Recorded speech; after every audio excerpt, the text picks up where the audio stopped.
Selamat datang di podcast Pinggir Jurang. Mungkin sapa dulu ke penontonnya.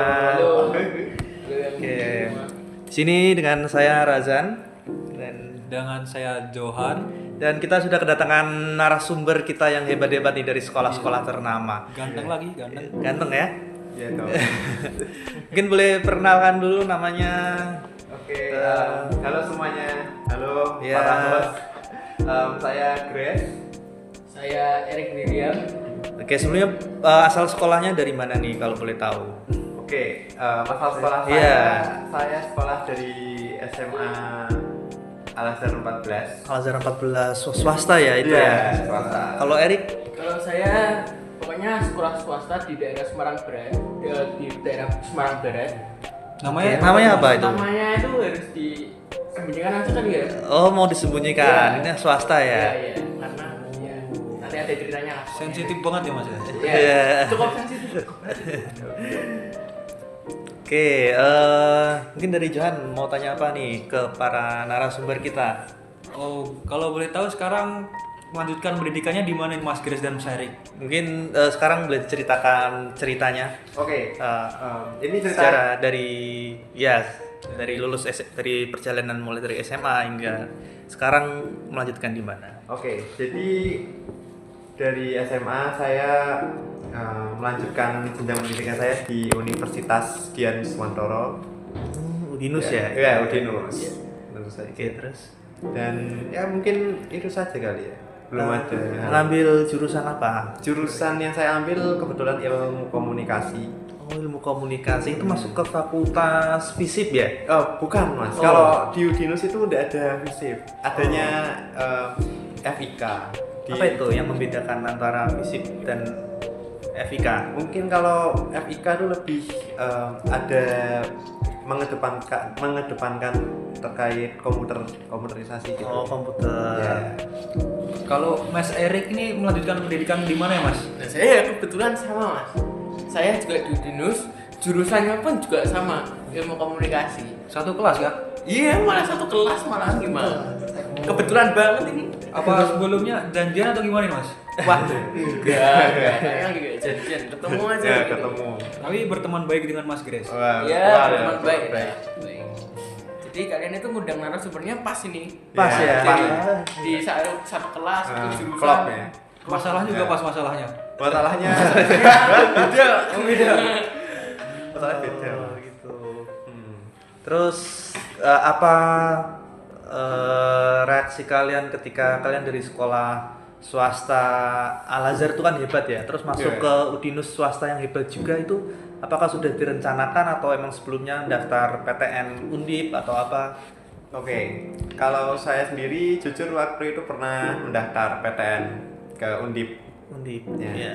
Dan tentu saja sudah tahu jawabannya. Pakai jalur apa? SNBT atau mandiri atau? tiga-tiganya saya ambil semua. Saya tabrak semua. Tapi sayangnya Oh, belum rezeki ya Mas? nah, sayang sekali. Jadi ya sudahlah. Jadi kurang itu usahanya Mas Grace. Iya, saya kurang banget. Makanya kayak aduh, ya sudah, tapi alhamdulillah meskipun tidak diterima di Undip masih bisa masuk di Udinus. Tapi asal emang nyarinya di Semarang aja nih, Mas? Iya. Apa? Saya disuruh nggak boleh keluar kota. Oh, Jadi ya keluar kota. iya. Kenapa tuh? Kalau boleh tahu. Oh, sebentar Mas Razan. Oh ya. Itu pertanyaan lebih lanjutnya nanti dulu. Oke, Oke. kita sampai lupa ya. Oke. Oke, kita Biar para penonton itu penasaran. Sekarang Oke, kita oh ke iya. Mas Erik aja dulu ya Mas Oke. Grace. Mohon maaf. Oh iya, nggak apa-apa, nggak apa-apa. Saya potong. Nggak apa, nggak apa. Mohon maaf Mas Grace.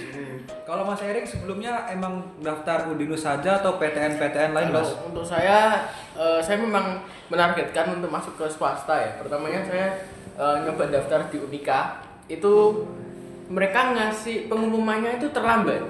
Jadi saya masuk ke Udinus dulu ya, masuk ke Udinus terus sama Unika. Nah, di Unika itu ngasih pengumumannya terlambat. Jadi pas di Udinus sudah jatuh tempo, Unika baru ngasih, oh keterima gitu. Jadi aku langsung ya Oh, sudah, berarti pilih lah Udinus gitu. Kelulusannya ya Mas? Ya betul, kan karena butuh itu kan surat kelulusan juga kan, ya itu belum keluar juga. Kalau Udinus tanpa surat kelulusan tidak ada apa-apa sih. makanya itu saya masuk Udinus. Kalau Udinus rekomen dari siapa tuh Mas? Kalau rekomennya bukan rekomen Mas sebenarnya Mas. Memang aku sudah riset sudah cari-cari wah kira-kira mana ya universitas yang bagus ya, terus ketemulah itu Udinus. Oh, pilihan hati. Iya, pilihan Oh. hati. Mas Grace juga pilihan hati Mas? Waduh. Pilihan terakhir. Pilihan terakhir. Terakhir.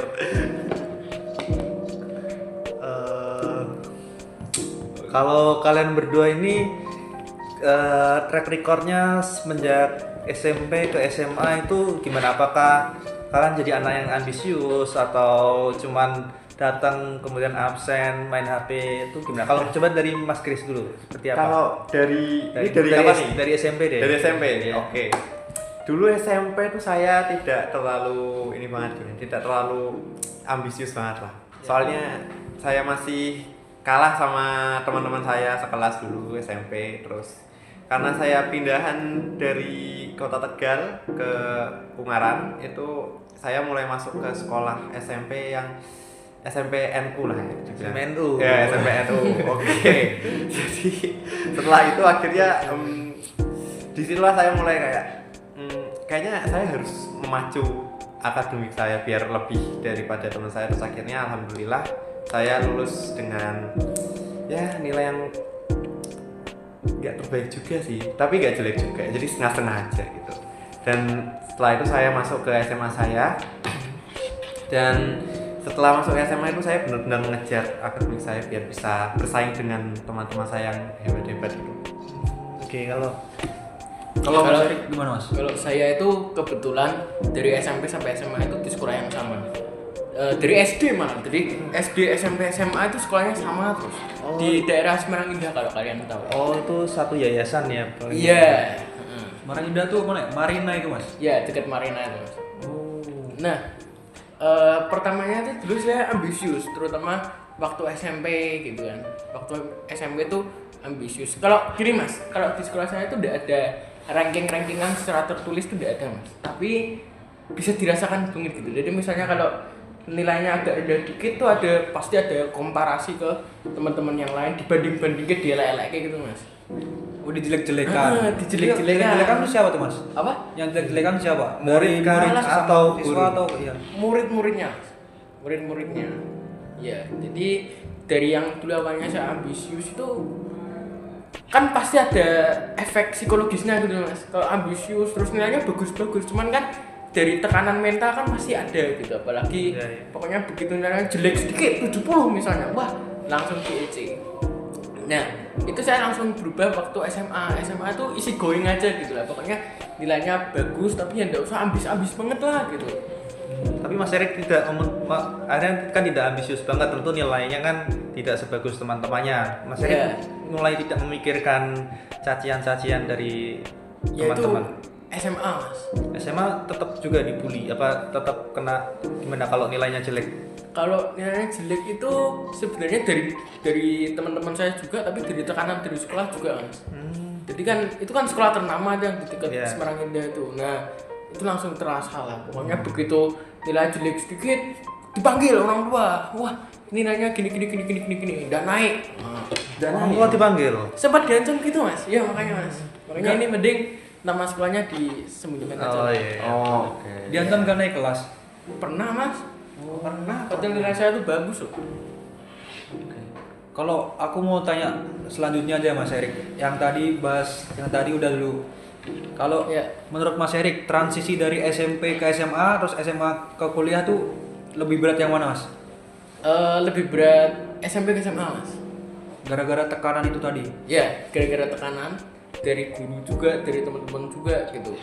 Kalau saya transisi dari SMA ke kuliah kan beda gitu. Kan saya kan bawanya ambis nih Mas. Jadi ambis saya itu bisa keluarkan di kuliah semua, di kampus semua gitu. Karena environment Udinus yang lebih mendukung tentunya ya, lebih ekspresif gitu lah. Gitu. Itu dari pertemanannya juga gitu Mas. Iya. Kalau Mas Grace, Gimana? Mas Chris itu selama selama sekolah di SMA itu adakah tekanan-tekanan atau pressure seperti yang Mas Erik tadi kan dari sekolahnya, dari kalau Mas Chris itu dari teman-temannya kah, atau dari lingkungan, atau dari pihak sekolahnya, Atau dari keluarga? ya Mungkin lebih dari teman sih. teman ya. Soalnya kalau di SMA saya itu jujur mereka tidak mengedepankan nilai. Kebetulan teman-teman yang ada di kelas saya itu mereka tidak terlalu mengedepankan nilai. Tapi justru itu yang bikin yang membuat saya tuh kayak tertekan gitu ya. Karena jujur dulu saya pernah punya masalah sama salah satu teman kelas saya, dan itu benar-benar mempengaruhi nilai saya setelahnya. Sempat menurun juga sih sekali gitu. Tapi tidak mensurutkan semangat Mas Chris untuk terus belajar di Justru ya, walaupun waktu itu merasa tertekan sekali ya, karena saya dikucilkan oleh gak cuma satu kelas ya, hampir satu angkatan malah itu. Jadi agak tertekan banget, tapi setelah itu akhirnya bisa bangkit lagi. Kalau dari pihak sekolah melihat teman-teman Mas Chris yang misalnya nilainya malah tidak sesuai rata-rata gitu, apakah tidak ada komplain atau tidak ada peringatan dari pihak sekolah atau guru mengenai siswa-siswa teman-teman Mas Chris yang mungkin nilainya tidak sebagus Mas Chris? Kalau yang seperti itu tidak ada sih, jujur. Tidak ada tuntutan nilai sama sekali. Itu kalau pihak sekolah tuh lebih kembali ke anak-anaknya lagi gitu. Kalaupun mereka mau nilainya bagus ya rajin lah, kalau enggak ya terserah kalian gitu. Nah inilah ya guys perbedaan antara dua sekolah swasta yang ternama. Itu emang swasta nggak semuanya sama cara perlakuannya kepada murid-muridnya. Ada yang swasta hanya udahlah terserah kalian mau gimana, yang penting kalian datang gitu ya. Ada sekolah swasta juga yang harus benar-benar memperhatikan siswa atau murid-muridnya. Kalau kalian melihat pendidikan di Indonesia ini bagaimana Mas? Apakah sudah, kalau kalian lihat dari sekolah-sekolah lain atau teman-teman kalian yang sekolah di tempat lain itu, apakah kira-kira pendidikan di Indonesia sudah cukup bagus atau kurang atau gimana? Dari Mas Chris dulu mungkin. Dari saya dulu. Iya. Atau dari Erik dulu. Mas Erik dulu aja. Ini yang ahlinya deh. Coba kita dengarkan dari Erik. Saya ini bukannya mau mengkritisi atau gimana, tapi saya menyorotinya dari sudut pandang institusional pemerintahan.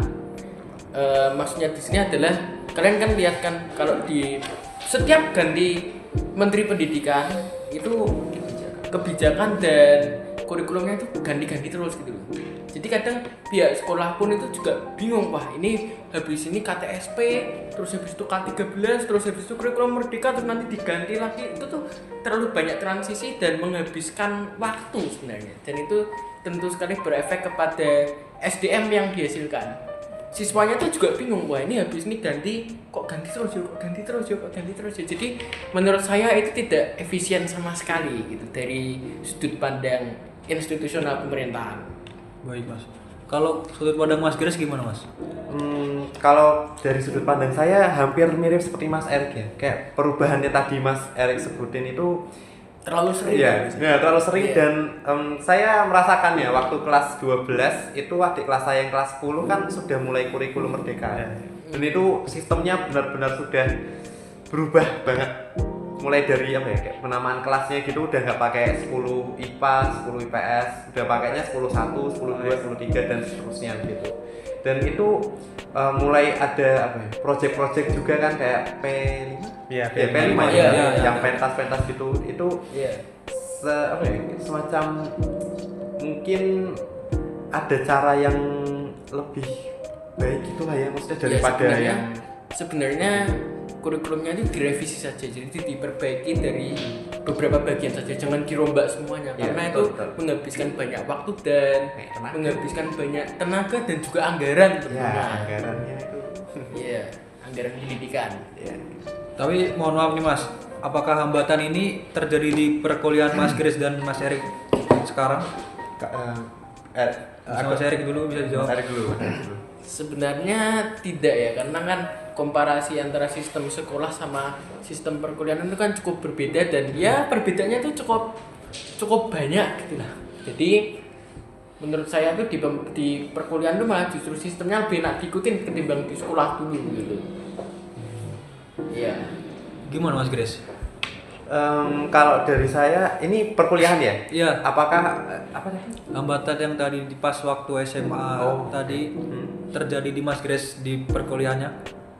Kalau dari perkuliahan, kalau di perkuliahan sih tidak ya, karena kan kuliah itu sudah, kalau saya bahasanya sih kuliah itu kan sudah jenjang yang lebih tinggi dari SMA. Jadi mungkin apa yang terjadi di SMA itu meskipun ada hambatan maupun sesuatu yang baik terjadi di SMA itu, kalau sudah masuk kuliah sudah berubah banget dan tidak, kalau menurut saya sendiri tidak berpengaruh. Jadi lingkungan yang baru itu pasti mendatangkan tekanan-tekanan baru dan kesenangan-kesenangan yang tidak pernah kita dapatkan di SMA, karena sistem perkuliahan dan SMA itu amat sangat berbeda gitu, Mas. Kalau boleh tahu Mas Grace sama Mas Erik itu sekarang semester berapa ya? Kalau saya semester 3. Saya juga sama. Oh, semester 3. Sekelas gitu. Oh, iya. Kira-kira Sepertinya para penonton ini kayak penasaran dengan cerita perkuliahan Mas Grace dari semester 1, 2, dan 3. Penasaran guys? kira-kira apa ada kesulitan apa di perkuliahan atau mata kuliah apa deh yang kira-kira disukai atau tidak disukai? Gimana Mas Erik? Dari Erik Coba dulu. kita Oke. Oh ya. Saya dulu. Mas Grace juga. Lempar. Oke. Apa? Ini apa ini? Hal yang suka dulu ya, Ya, suka, yang suka. menyenangkan dari semester Menyenangkan 1 dari semester 1. atau pengalaman baru yang baru didapatkan yang Mungkin kalau sesuatu yang menyenangkan ya, banyak ketemu teman-teman baru dan dengan berbagai macam variasi, apa ya, variasi kok saya Variasi. nyebutnya variasi ya, variasi mereka habis bervariasi. Mas ujian apa Mas? maksudnya tuh bervariasi itu sifatnya yang bervariasi, penampilannya bervariasi juga, jadi itu mungkin menurut saya sesuatu yang seru gitu ya untuk bertemu dengan orang-orang baru gitu. Kalau saya Kalau kesannya Mas Erik selama perkuliahan ini gimana Mas? Terasa sekali ya, maksudnya semester 1 tuh masih santai-santai gitu, matkulnya tuh masih wah gampang-gampang gitu lah ya. gampang gitu. Semester 2 matkulnya ya mulai agak-agak susah, tapi kerkomnya mulai banyak gitu ya. ya, ya benar. Kalau semester 3 kerkomnya amat sangat banyak dan numpuk lah. mata kuliahnya ya cukup sulit lah, jadi lebih menguras pikiran Mas. Ya. Tapi kalau dari Mas Erik lebih suka berkelompok atau tugas pribadi kayak sendiri-sendiri gitu? Saya sih lebih suka berkelompok ya Mas ya, karena brainstormingnya itu lebih banyak, bertukar pikiran dan juga ya membentuk koneksi-koneksi baru gitu, interaksi-interaksi yang baru yang lucu-lucu gitu. Lucu-lucu. Meskipun kalau ada yang itu Mas, yang agak misalnya ada yang AFK. AFK itu gimana Mas? Gimana itu? Jengkel kayak itu Mas. Oke. Jengkel Mas. Oke. Oh, disclaimer, jengkel gitu menjengkelkan dan Ya. bahasa Indonesia ya guys ya. Ya. Karena Mas Erik ini fun fact-nya dari Inggris ya Mas. Inggris bagian mana Mas? Inggris bagian Anjas Mauros. Kalau dari Mas Grace Gimana? apa ya tadi?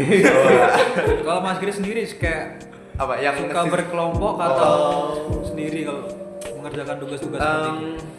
Karena mungkin saya dari semester 2 ya, seperti yang tadi Mas Erik bilang, semester 2 itu kan sudah mulai berkelompok. Iya. Dan saya jujur aja sering banget bertemu dengan kelompok yang kalau tadi Mas Erik bilang lucu-lucu gitu ya, lucu-lucu banget dan rodo agak menjengkelkan. Maaf, saya juga dari Jawa. Gak apa-apa.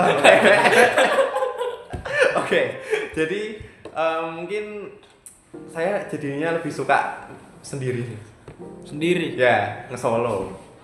Padahal jurusan Mas Grace tuh tadi apa? Ilmu Ilmu komunikasi. Loh, ya kan saya suka sendiri Tulang kan. belakang ini Mas. Iya. Apa-apa kan kita lihat dari dua sudut pandang. Iya. Kalau dari Mas Grace misal suka bekerja sendiri apakah tidak kesulitan ketika harus mengerjakan itu Mas? Atau Mungkin ada punya strategi atau apa? kalau strategi ya mungkin sama kayak kebanyakan orang ya, tinggal mengerjakan saja, nggak ada strategi yang khusus Iya. banget. Tapi kalau keberatan mungkin kadang ya, kalau tugasnya yang banyak banget itu ya mungkin keberatan. Tapi bagi saya itu lebih baik daripada harus berkelompok tapi malah kelompoknya tidak, ya kurang, minim progres. Kolaborasi, Ya, minim minim kolaborasi kolaborasi. dan minim progres juga. Iya. Kalau dari kedua narasumber ini kita yang datang ini, apakah dalam masa pendidikan ini ingin mengejar nilai, ingin mengejar target, atau yang penting kuliah lah, masalah pekerjaan nanti? Oh, Katanya kan pekerjaan itu gak ada yang tahu ya, maksudnya tiba-tiba orang yang bisa biasa-biasa aja atau nggak rajin-rajin apa ternyata dapat pekerjaan yang sukses kan, Iya. banyak yang seperti itu. Iya. Kalau Mas Erik gimana? Apakah Kalau ya, saya silakan. sih go with the flow Mas. Go Jadi with the berjalan sesuai jalannya aja lah gitu. Jadi nggak usah terlalu dipantengin, meskipun dapat nilainya tetap kita kejar yang bagus-bagus. Cuman kalau ada kesempatan di luar kuliah, misalnya apa ya, student exchange, pertukaran pelajar, ya akan saya ambil dengan senang hati saya. Iya. Kalau Mas Kris? kalau saya lebih nilai ya, soal nilai. Saya jujur yang mengejar sih. Mengejar. Ya, saya yang mengejar nilai ya. Karena mungkin terbawa dari masa SMA, saya kan benar-benar mempertahankan nilai saya walaupun pernah turun sekali. Iya. Nah, akhirnya saya bangkit dan mempertahankan itu sampai sekarang. Kalau tanggapannya mungkin tentang orang yang nilainya biasa-biasa aja tapi pekerjaannya sukses itu bagaimana? Mungkin dari Mas Kris dulu. Kalau menurut saya sendiri itu ya kan kalau orang Jawa bilang bejo-bejoan ya, Iya. ya beruntung-beruntungan Iya. aja. Mungkin orang yang seperti itu memang orang yang diberi keberuntungan sama Yang Maha Esa. Kita kan tidak tahu. Ya. Kalau menurut saya begitu. Kalau dari Mas Erik sendiri gimana tuh Mas? Kalau menurut saya tuh angka itu bukan apa-apa Mas. Maksudnya dari SD, SMP, SMA kita ngejar nilai, ya kita kejar. Cuman bukan berarti begitu kita dapat nilai jelek, wah langsung madesu, masa depan suram. Juga bukan Mas. Bukan, karena di luar sana, di luar sekolah, di luar kampus itu banyak apa ya, kemungkinan atau lapangan kerja yang lebih luas. Jadi saya juga tidak begitu memikirkan itu gitu. Begitu dapat nilai jelek, nggak usah down lah, santai aja gitu. Dan berusaha yang menjadi lebih baik lagi. Itu aja sih Mas. Oh, jadi kesimpulannya itu kalau ada kesempatan kita ambil, kalau gagal kita terus berusaha gitu ya Mas? Iya, tapi jangan jadikan nilai itu apa ya? Patokan. Harga mati ya, patokan gitu. Kayak begitu dapat nilai, wah langsung madesu, aku udah dapat kerjaan. Itu bukan Mas, bukan kayak gitu. Bukan cara gitu, dunia kerja itu udah kayak gitu Mas. Karena rezeki nggak ada yang tahu ya. Iya, karena ini kan milik Yang Maha Esa. Iya.